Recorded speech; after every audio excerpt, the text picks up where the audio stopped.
Life long learning ആണ് ഇനിയുള്ള കാലം.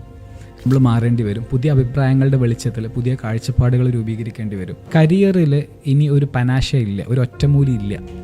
നമ്മൾ നോക്കേണ്ടുന്നത് പുതിയ കാലത്ത് അഡാപ്റ്റബിലിറ്റി ബിൽഡ് ചെയ്യുക എന്നുള്ളവരാണ് നിലനിൽക്കുക. അപ്പോൾ ഏറ്റവും കൂടുതൽ സർവൈവ് ചെയ്തിട്ടുള്ളത് ഇൻസെക്റ്റുകളാണ്, അല്ലാതെ ഡിനോസറുകളും മറ്റൊന്നുമല്ല.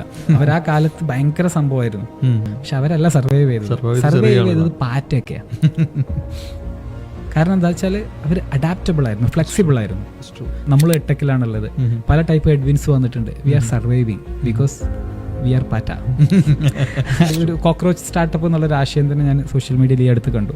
അതായത് നമ്മൾ മാറ്റങ്ങൾക്ക് ഹൈലി അഡാപ്റ്റബിൾ ആയിട്ട്, പുതിയ മാറ്റങ്ങൾക്ക് അനുസരിച്ചിട്ട്. കാരണം അഭിപ്രായം ഇരുമ്പൊലൊക്കെ അല്ല എന്ന് പറഞ്ഞ പോലെ നമ്മൾ പിടിച്ച മുയലിന് 3 ചെവിയാന്ന് പറഞ്ഞ് ജീവിക്കേണ്ട.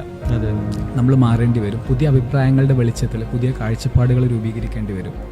അതിന് തയ്യാറാവുന്ന ഒരു